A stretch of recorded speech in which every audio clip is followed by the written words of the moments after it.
Today we're talking about the co-op games from 2004. But first, let's see what else was happening in 2004. World of Warcraft, Half-Life 2, Far Cry, Metal Gear Solid 3,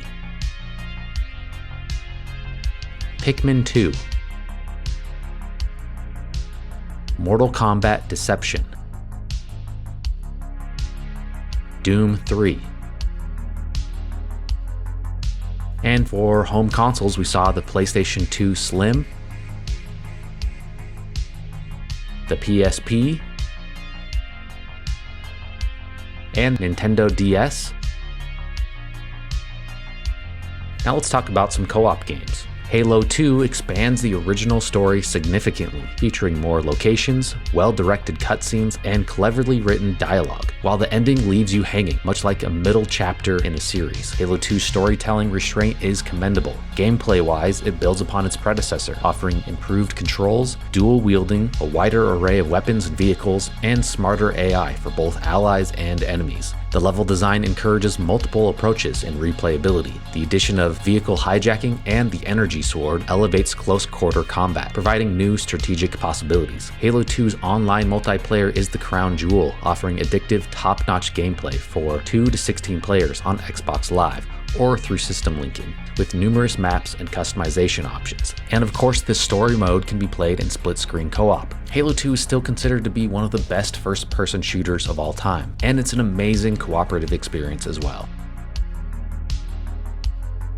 Advanced Guardian Heroes for the Game Boy Advance is a sequel to the original Sega Saturn game, bringing significant changes to the series. Set in a futuristic world, the gameplay shifts from multi-plane system to a traditional beat-em-up style, with 3 new characters and distinct elemental powers. Combat mechanics include various attacks, mobility options, and a unique death mechanic. The game's level design offers diversity, but some aspects like mid-boss fights and character unlock methods are a mixed bag. While it departs from the original style, it's still recognized as a solid beat-em-up title, with refined mechanics on the Game Boy Advance. And of course, it can be played in 2-player co-op through link cable support. Neo Contra is a PlayStation 2 run-and-gun shoot-'em-up platformer from Konami. It pays homage to the classic arcade-style shooters of the 80s, and it's a continuation of the Contra series. While it captures the nostalgia with over-the-top action, it's not quite in the same league in terms of depth and challenge as the Contra series was known for. The game has multiple weapon configurations and unlockable extras. Overall, Neo Contra is a fun game and another solid addition to the Contra series. Obscure is a survival horror game developed by Hydra Vision, and it pays heavy homage to the classic Resident Evil series, sticking closely to the genre's cliches and conventions. Set in a high school, it features 5 teen protagonists who must navigate through familiar survival horror scenarios. While the game introduces some unique concepts like using light as a weapon and cooperative gameplay, it largely emulates Capcom's Resident Evil formula, so it doesn't really do anything groundbreaking for the genre. But it doesn't have to. The cooperative gameplay and the atmospheric visuals and the campy story make for a solid horror experience. Shining Tears is another addition to Sega's beloved RPG series. It brings both old and new elements to the table. While it may not fully meet the lofty expectations set by its predecessors, the game does have a lot of redeeming qualities. One notable aspect is its stunning visuals, featuring vibrant and detailed graphics that draw players into its anime-inspired world. The addition of co-op gameplay is a welcome innovation, allowing players to team up with friends for a more engaging experience. Furthermore, the game's character development system, which lets players customize their character's abilities and skills, adds depth to the gameplay as well. While Shining Tears may have its flaws, it still manages to capture the essence of the series and offers an enjoyable RPG adventure. Local co-op RPGs are always hard to come by, so Shining Tears is another welcome addition on the PS2. Baldur's Gate: Dark Alliance 2 serves as a faithful sequel, maintaining the original's addictive hack-and-slash action and accessible gameplay. While it doesn't revolutionize the genre, it offers an enjoyable dungeon crawling experience, featuring new characters like the intriguing Necromancer. The game's core focus remains on relentless monster slaying and loot collection, with the workshop feature adding depth and customization options. Although it doesn't introduce major innovations, it's a solid choice for fans of the series and those seeking cooperative adventure, providing classic hack-and-slash action on the PS2 and GameCube. X-Men Legends successfully merges the X-Men universe with an action RPG format, delivering a solid experience filled with well-known mutants and compelling storyline. The game allows you to assemble a team of your favorite X-Men characters, each with their own unique abilities and powers, creating diverse gameplay strategy. While the gameplay leans toward hack-and-slash action with a straightforward combat system and a generous supply of healing items, the lengthy story missions and optional content offer a substantial amount of content. The cel-shaded graphics distinguish characters from their environments. Despite its somewhat easy difficulty, X-Men Legends is a fun and immersive superhero RPG worth exploring.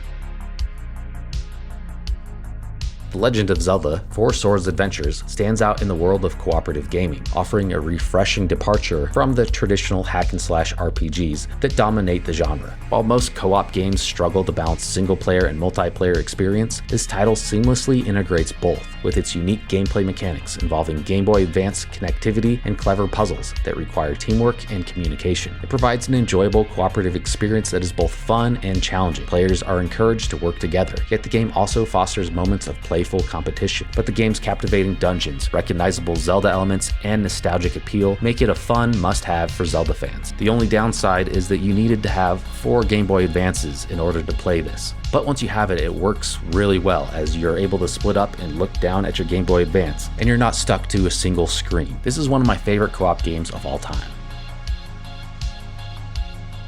Gradius V is a modern homage to the classic Gradius series, developed by Treasure. This side-scrolling space shoot-'em-up offers challenging gameplay, a deep power-up system, and strategic weapon configurations. Players control the Vic Viper spacecraft, navigating through intense levels filled with enemies and formidable bosses. The game's difficulty rewards practice and memorization, with each playthrough earning extra credits to aid progress. Despite its simple narrative, Gradius V excels in delivering thrilling action, impressive 3D visuals, and a stirring musical score. Whether you're a longtime fan or new to the genre, this title offers a satisfying and engaging shoot-'em-up experience.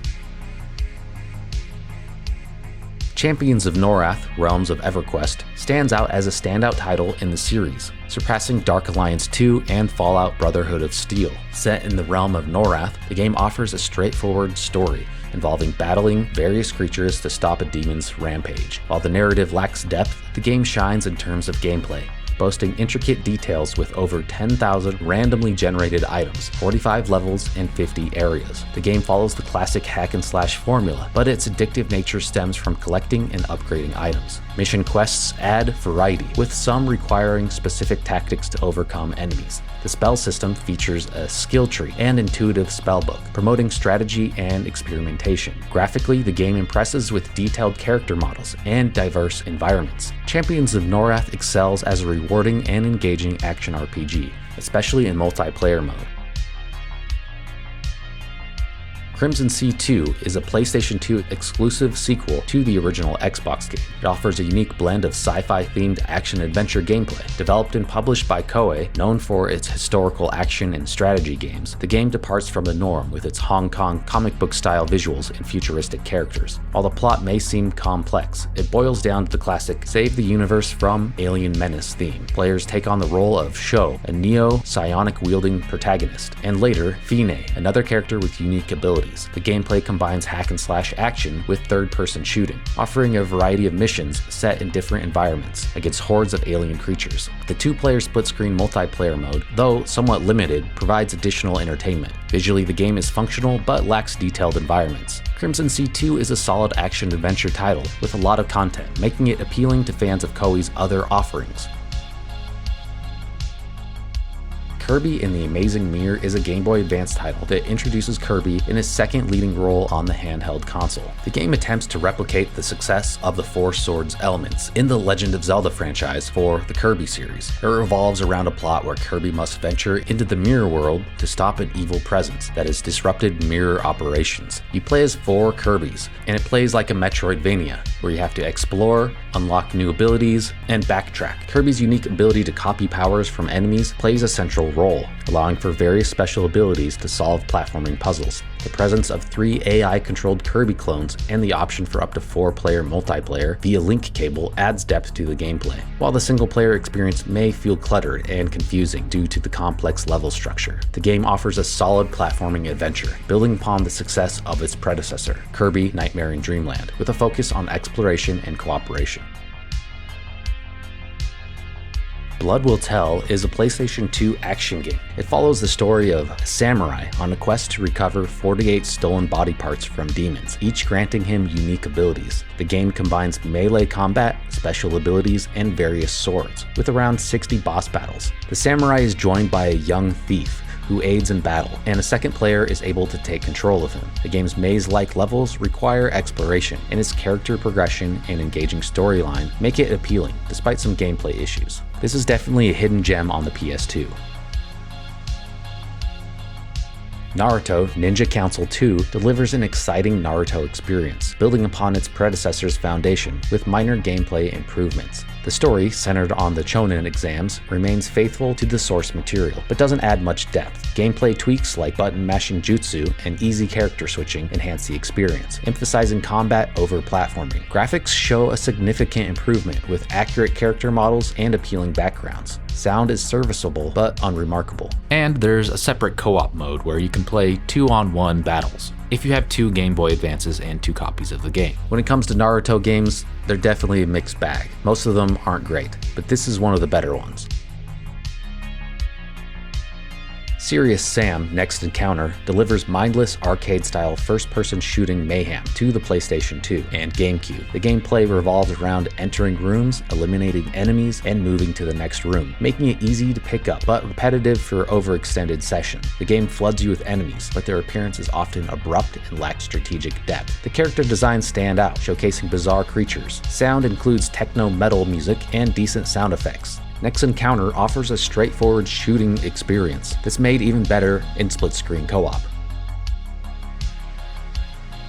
Sonic Advance 3 brings the beloved Hedgehog back to side-scrolling platforming glory on the Game Boy Advance, offering a traditional yet improved gameplay experience. With its 7 worlds, 5 playable characters, and single-player or co-op modes, the game maintains the fast-paced, ring-collecting action fans love. The addition of a second character, which significantly impacts gameplay, adds depth and variety. Level designs balance platform hopping and high-speed thrills, and the overworld layout creates a more fluid game experience. While some classic Sonic frustrations persist, the game's strengths, including robust multiplayer support, make it a worthy addition to the series, and a great continuation of 2D Sonic gaming. So those are some of the co-op games from 2004. What are your favorites? And if you enjoyed this video, be sure to check out our video from last week, where we talked about the co-op games from 2003. Thank you for watching.